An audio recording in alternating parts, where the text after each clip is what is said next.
This is the Ryder and Lisa replay. Brought to you by Southtown Hyundai. Check out the Southtown Hyundai Advantage at southtownhyundai.ca.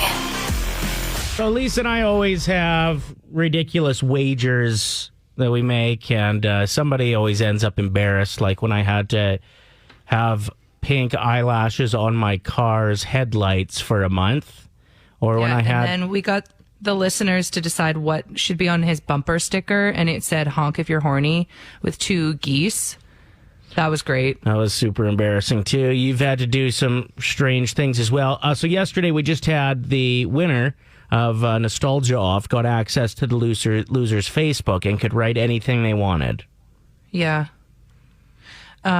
This backfired on me because I did win the Nostalgia Off. Mm-hmm. So I got to write Ryder's Facebook status, and then all of a sudden, notification. I'm like, yes. People are going to be like, what's wrong with this guy? You're such a loser. Everybody thinks I'm hilarious. They think you are the funniest person ever. It has 11 shares, 400 likes, 20 comments, and all the comments are like, ha, ha, ha, ha, you're so funny. I almost had my milkshake come up from laughing. And like, this is why I love you, Ryder. I can't believe this. Yeah. LMAO, meaning like laugh my ass off. There's laughing emojis. Ha ha ha ha. Good one, Ryder. I'm so mad. Somebody sent me $20 just because they're like, you're so funny. Here's money. No, they didn't. So I'm sure people are just dying to know what the status was. Yeah, you got it there? So on Ryder's fan page on Facebook, I wrote, I'll never forget the time a woman I was dancing behind bent over and dropped it low so I could push up on it. And then I realized she was just grabbing some change on the floor and no one else in the Tim Hortons could hear the music in my headphones. Oh, I'm so funny, right? I was like, this is going to make him look like such a perv. Everybody's going to hate this guy. No. Funniest person in Edmonton, apparently. Woo! The 7 at 7. What's it gonna be today, Ryder and Lisa? We're going to count down the... This one's ridiculous. The worst 7 people that have COVID. Yeah. Are we terrible people for doing this? No, because I think like there's just people that are handling it very differently, right? Yeah. So you watch it, you can observe from afar. Number 7 on this list is the person who wants sympathy now after living their best life for the last 2 years. Like, they're the ones that have been to Mexico a few times, constantly Yeah, it's claim... the people that come back from Mexico and they're like, oh, going through the airport was such a disaster. What a nightmare. We got tested. One of us was positive. We had to quarantine for 2 weeks. And it's like, well... What'd you think was going to happen? That's the consequence. Like, that's the risk right now, unfortunately. Okay, so that's number 7. Number 6 is those that have it but still claim that it's fake. Like, yeah, really sick. Can't catch my breath these days. Lost my taste of smell, but it's probably just a cold. Like, no, it's not. Still went to the grocery store without my mask on. Yeah, exactly.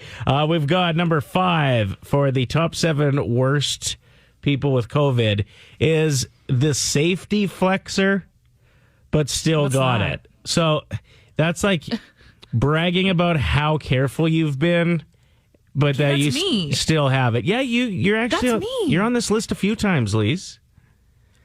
I followed all the rules. Yeah, I know. Chick goes to the gym once. Sorry, I have a New Year's resolution. Then I got COVID. Anyway. See? I think everybody can agree on that one. Number 4 is the people that claim they're immune because they think they might have had it already. But like 3 years ago. They're like, that's yeah. me too. The year was 2016. And, No, okay, I actually think I had it in March 2019. No, I'm serious. There's a tweet. I have proof that I wrote. Did anyone else get so sick this week that they lost their sense of taste and smell? It's been around a lot longer than people think. Okay, see? Yeah, like I said, Lisa's on the list a few times. We're counting down the worst people, the worst 7 types of people with COVID. We actually have somebody on the phone who's got the next one for us. So, who should be on the list? My husband, or husbands in general.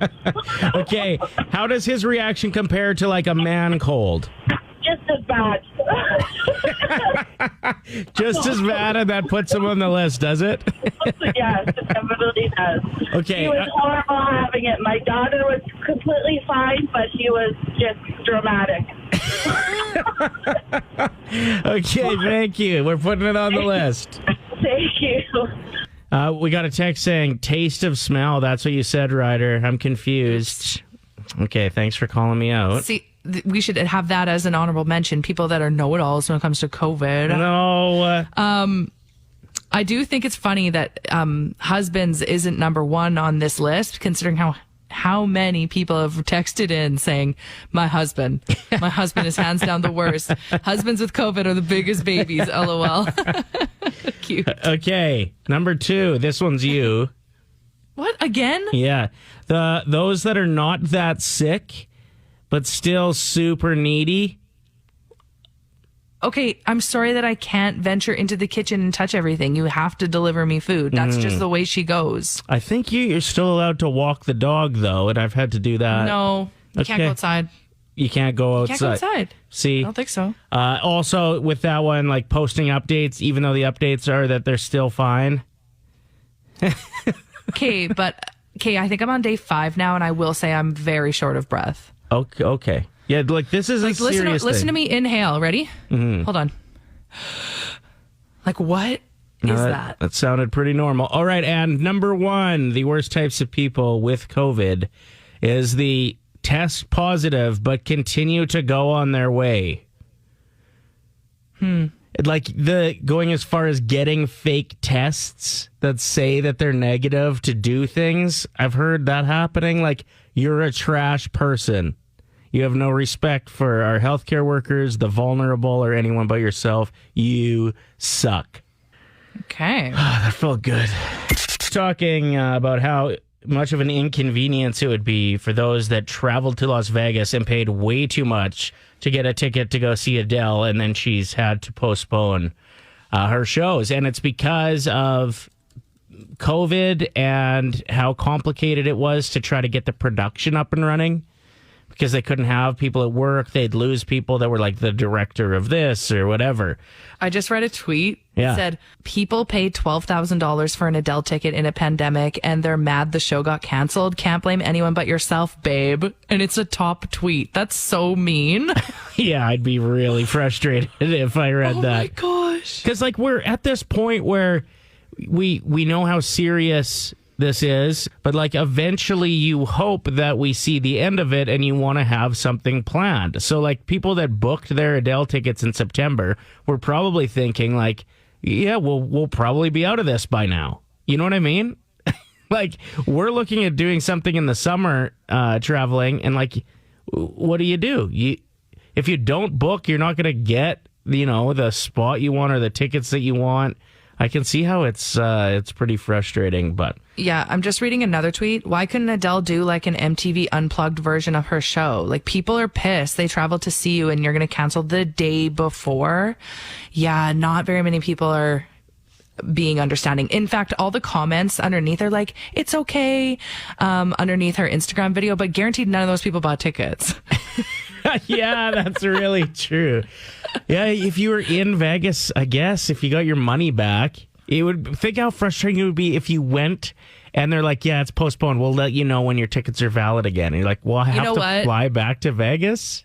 If I could give any advice to people that are in Vegas right now, just go to the D and play the Dragon Machine. Because that's what I did in Vegas, and I had a great time. You know that Dragon Machine, there's one at River Cree as well, hey? What? Yeah, those are well-known VLTs. The Dragon and... No, they're not. There's a bear one, yeah. Okay, there. When am I out of quarantine? I need to go to the River Cree. I wonder how many times that sentence has been said. Totally. Play 107. So what is actually wrong with the Oilers? I mean, I think we all know that the goaltending needs to be looked at a bit. We need one of those like weird guys that is kind of like the drummer of the band, twitchy, you can't read them, but just loves stopping puck. Those are the best goalies. So, are goalies too boring? Yeah, he's too nice. You need to be a weirdo to be a good goalie. What do you mean he's too nice? You think there's some times where somebody has a breakaway and he's like, this person hasn't scored in a while. I'm just going to move out of the way. Yes. Yeah, I think that's the issue. I saw somebody who gave an assessment after last night's game on an Oilers Nation post. And I just thought it was a really good way to actually sum up what the issue was. I believe the guy's name was James who posted this. He said, when the team clams up, Draisaitl, Nurse, and McDavid try to do everything themselves, and every opposing team knows it.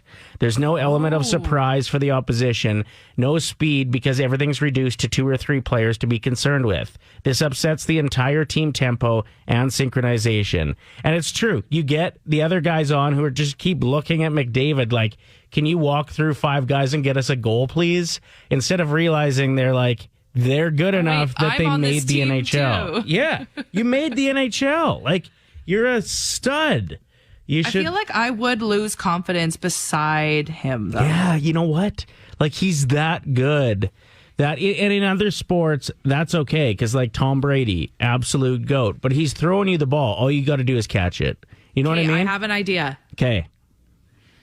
You know how when you go places where there's horses that have a carriage behind them, but the horses always have to have those blinders on?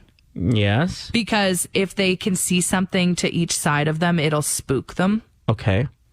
I think all the other players need to wear those because then McDavid's out of their sight. Right. They can just focus on themselves. On their game. Yeah, I think we got it figured out. So we need a weird goalie and some blinders. Listen, do you think there are too many theme days for kids in school? Your friend went off about this on social media the other day, Lise. Yeah, my girlfriend Chelsea posted her daughter had a theme day at school, and it was like she just posted her outfit, but then she was super raw and honest in the same photo on her Instagram story saying, the mental load of having to prepare for all of these theme days for daycare is fun. Like, the kids love it, but it can just take a toll on me. And I responded saying, reading this made me tired thinking of being a parent. And she says, oh my God, seriously, in December, there was a festive hat day. What the heck is that? You know what? You're so lucky that you don't have to deal with stuff like that because of your hours, Ryder. Yeah, I'm just trying to think.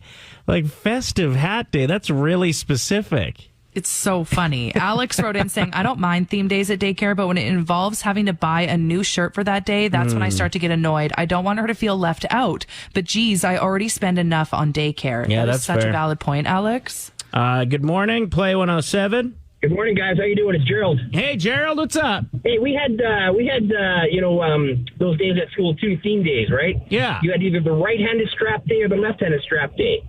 You get, sometimes you get to choose. Do you want on the right or do you want on the left? Like when you got the belt on the hand? Yeah, exactly. No, I'm kidding though. But I can't imagine being a teacher right now trying to fill the days when you can't do things like field trips, excursions with the kids, stuff like that. It'd be so tough, right? So yeah, there are a bunch of themes, but in this time, it's probably required, right? That's a really good point. That right now that these are kind of needed. It gives the teachers you're trying to fresh. keep everyone's spirit up, right? Yeah, exactly. Like you said, Lisa, because I don't have my daughter on weeknights. Well, you have her on weeknights. Like, let's not make it sound like you I mean, rarely just, see her. Sorry, like staying overnight weeknights. So it is left to her mom to, pick out her outfits and come up with these. So I don't mind at all. I've even sent the teacher suggestions on what to do for themes that are super complicated just to piss off my ex-wife. No. I'm just kidding. Play 107. Lisa, one of your friends lost their sense of taste from an earlier battle with COVID a couple years ago, and they still don't think they have it back. Yeah, she was one of the first people that I had heard of getting COVID, and still to this day, things that usually bring her joy taste like rotting flesh to her. And you're worried about that as you tested positive earlier this week. Yeah.